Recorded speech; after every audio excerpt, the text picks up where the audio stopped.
మా వాళ్ళు 2000 అడిగారంట కదా నీకు, పెన్షన్ ఇచ్చే వాళ్ళు 2000 అడిగారంట కదా నీకు. ఎవరన్నారు? తిమ్మప్పని కూడా ఏమో డబ్బులు అడుగుతున్నాడు కదా నెలలా. ఎప్పుడు అడిగాడు? 1 రూపాయి ఇచ్చిలేము. ఏం మాట్లాడతావయ్యా? అదే మరి అందరు జనాలు అంటున్నారు బయట. ఎవరు లేదు మాట అనొద్దు. తింటాం చంద్రబాబుది 4000. ఇంటి దగ్గరికి ఇస్తారు కదా, ఇంటికాడ ఇస్తారు కదా. ఇస్తాడు. ఏమన్నా మా వాళ్ళు కసురుకుంటారా ఏమన్నా? ఏం కసరుతారా? లేదు కదా. నువ్వే కొట్టుతాంటున్నావు కదా, 1వ తండ్రి 2వ తండ్రి అని చెప్తారు. పెన్షన్ బాగా ఇస్తున్నారు, ప్రతి నెల 1వ తారీఖు ఇంటి దగ్గర ఇస్తున్నారు అంటే 1వ తండ్రి అని చెప్తారు. అట్లా 1 వస్తుందండు, ఫోన్ వస్తే 1 వస్తుంది. మంచి ప్రభుత్వం. మిమ్మల్ని మా వాళ్ళు డబ్బులు అడుగుతారట.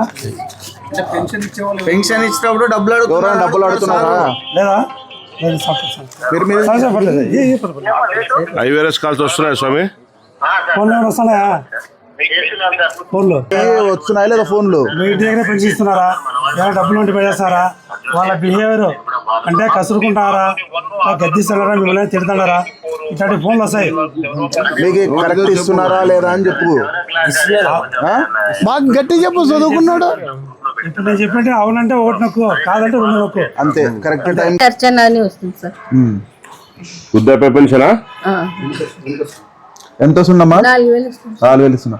ఇప్పుడు నీకు ఇంటికి వచ్చి ఇస్తున్నారా లేకపోతే ఎక్కడైనా రమ్మంటున్నారా? ఎవరన్నా ఇచ్చిన వాళ్ళు డబ్బులు అడుగుతున్నారా? ఎవరు అడగట్లే. ఆఫీసర్ గానీ మా లీడర్లు గానీ ఎవరు అడగట్లే కదా. బాగుంది కదా, కరెక్ట్ టైం టు టైం ఇస్తున్నారు కదా అధికారులు. బాగున్నారు సార్, అందరు బాగున్నారు. ఎన్నో తారీఖు అమ్మా? ఇంకా 1వ తారీఖు రేపు కదా సార్. ముందే ఇచ్చినారు కదా. ముందు ప్రభుత్వంలో ఇట్లా ఇస్తుండ్రా ఏమన్నా?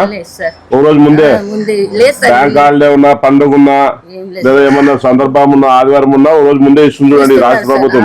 చంద్రబాబు నాయుడు గారు పేదలను దృష్టిలో పెట్టుకొని, వాళ్ళ అవసరాలను దృష్టిలో పెట్టుకొని, టాబ్లెట్లకి మంచి చెడ్డలకి ఎవరు ఆదుకోవాలని చెప్పేసి కుటుంబ పెద్దగా మీకు ఆయన 4000 రూపాయలు పెన్షన్ పంపిణీ చేస్తున్నారు ప్రతి నెల. ప్రతి నెల ఇంటికి వచ్చి ఇస్తున్నారు కదా. అది 1వ తారీఖు ఖచ్చితంగా పొద్దున్న 6 గంటలకే మీ ఇంటికి వచ్చి తలుపు తట్టిస్తున్నారు పెన్షన్లు. ఉద్యోగస్తులు అందరూ ఏమ్మా?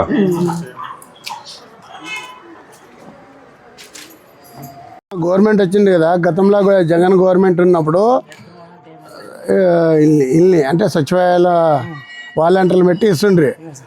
అప్పటికి ఇప్పటికి ఎట్లుంది డిఫరెన్స్? ఇప్పుడే బాగుంది, కొంచెం ఇప్పుడే బాగుందా? ఎప్పుడు వచ్చినా కూడా ఇస్తున్నారు పాపం. టైం దాటిపోయినా ఇస్తున్నారు, 2వ తారీఖు అయినా ఇస్తున్నారు పాపం. ఇప్పుడు మా ఆఫీసర్లు కానీ అంటే సచివాలయం ఉద్యోగులు మీతో ఏదైనా డబ్బులు ఆశిస్తున్నారా? లేదా మా తెలుగుదేశం లీడర్లు కానీ, బీజేపీ లీడర్లు కానీ, జనసేనలు కానీ ఏమైనా అడుగుతున్నారా? ఎవరు అడగంలే. రేపు ఆదివారం అంటే ఆఫీసర్లకి సెలవు. అందుకే ఈరోజు 31నే మా నారా చంద్రబాబు నాయుడు ప్రతి ఇంటింటికి పోయి పింఛన్ ఇవ్వండి అని, అంటే సచివాలయ అధికారులకి, మా ఉన్నత లీడర్లకి, అంటే ఏ ఏరియాలో లీడర్లు ఉంటారో ఆ ఏరియాలో ఇవ్వండి అని చెప్పినాడు. మేము ప్రతి ఒక్కరి ఇంటికి తిరుగుతున్నాం.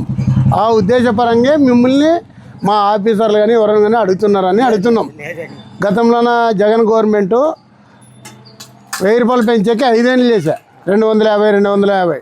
మా తెలుగుదేశం కూటమి గవర్నమెంట్ వచ్చిన వెనుకనే ఈరోజు 1000 రూపాయలు పెంచి ప్రతి ఇంటికి లీడర్లు పోయి అందరూ పోయి పంచండి అని చెప్తున్నారు. ఇంకా మీకు ఏమైనా సమస్యలు ఉన్నావా? ఇస్తున్నారా?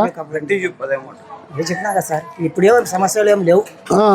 ఎందుకు చెప్పారు ఇదే గవర్నమెంట్ ఉంటే బాగుంటుందా? ఇంకొక నా అనుభవం బట్టి చూస్తే ఇదే బాగుంటుంది. ఇదే బాగుంటుంది కదా.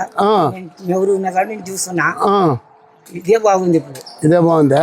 ఎందుకంటే నా పేరు సురేంద్రనాథ్. ఇదే ఏరియా పేరు సురేంద్రనాథ్ సఫారీ. ఈ ఏరియా బాబాజీ పేరు. అదే 2వ వార్డు. ఈరోజు ఉదయం 31వ తారీఖున ప్రతి ఇంటికి పోయి పింఛన్ ఇవ్వడం జరుగుతుంది. అక్కడ ఉన్న ఇబ్బందులు అవన్నీ తెలుసుకోవడం జరిగింది. ఆఫీసర్లు, సచివాలయం అధికారులు అయితేనేమి, మా మున్సిపల్ కమిషనర్ అయితేనేమి, గౌరవనీయులైన మా మీనాక్షి నాయుడు అన్న ఆదేశాల మేరకు మా ఇన్ఛార్జి మీనాక్షి నాయుడు ఆదేశాల మేరకు మేము ప్రతి ఒక్క ఇంటింటికి తిరిగి ప్రతి వార్డులో మా లీడర్లకి అందరికీ చెప్పి పింఛన్ ఇచ్చేటప్పుడు ప్రతి ఒక్కరి దగ్గరుండి పింఛన్ పంచమని చెప్పి అందరినీ తెలుసుకుంటున్నాము. సమస్యలు కానీ పెద్దగా ఏం రావడం లేదు. ఏడన పోతే చిన్న చిన్న కాలువలు ఇలాంటివి, కొంతమంది టిట్కో ఇండ్లు ఇవి ఇలాంటివి వస్తాయి. అవి కానీ మా గౌరవనీయులైన మీనాక్షి నాయుడు అన్న దృష్టికి, మా గౌరవనీయులైన పారసార్ దృష్టికి తీసిపోయి అవి కానీ జపన సాల్వ్ చేసే విధంగా, అలాగే కాలువలు కానీ ఏమన్నా సీసీ రోడ్లు కానీ అవి కానీ ఒక అర్జీ పెట్టి ఆ విధంగానే ప్రజలకు అందరికీ దగ్గర ఉంటూ వాళ్ళ సమస్యలు తీర్చు మేమంతా కూటమి నాయకులు రేపు రాబోయే ఎలక్షన్లన స్థానిక సంస్థలన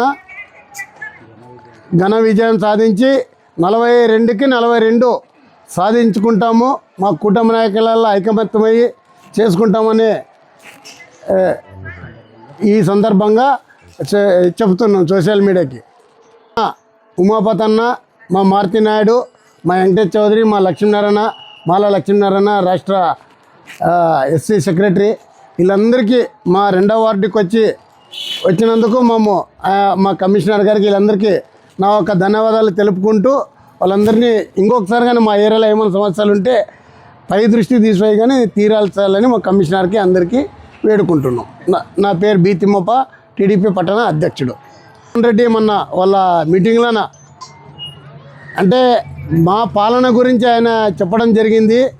అయ్యా మా పాలన అలాంటి పాలన కాదు, మా మంత్రితా నుండి నాయకుల దాకా తెగమేస్తారన్నారు. మేము అలా మైలేదు, మేము అలా మైలేని దానికే ఈరోజు ప్రజల్లోకి వచ్చి ప్రతి ఇంటికి వచ్చి మేము విచారించుకుంటున్నాము. మా కార్యకర్తలు, మా నాయకులు ఏమైనా తింటారని.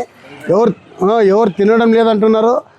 మీరు కొద్దిగా వాయిస్ మా మీద లేనట్ల మీరు దగ్గర పెట్టుకుంటే, మీరు మాట్లాడడం తప్పు, మీరు దగ్గర తెలుసుకొని మాట్లాడాలా. మీకు గతంలోన జనం బుద్ధి చెప్పి 11 సీట్లు ఇచ్చారా, ఇదైనా తెలుసుకొనన్నా మాట్లాడండి. మీరు ఇంకా మొరటిగా పోతే నెక్స్ట్ ఎలక్షన్లో మీకు అదిగానే భవిష్యత్తు ఉండదు. మీ చుట్టూ మీ నాయకులు నాశనం అవుతారు. మీరు తెలుసుకొని మాట్లాడితే బాగుంటుందని మేము ఈ సభాముఖంగా తెలుపుతున్నాం.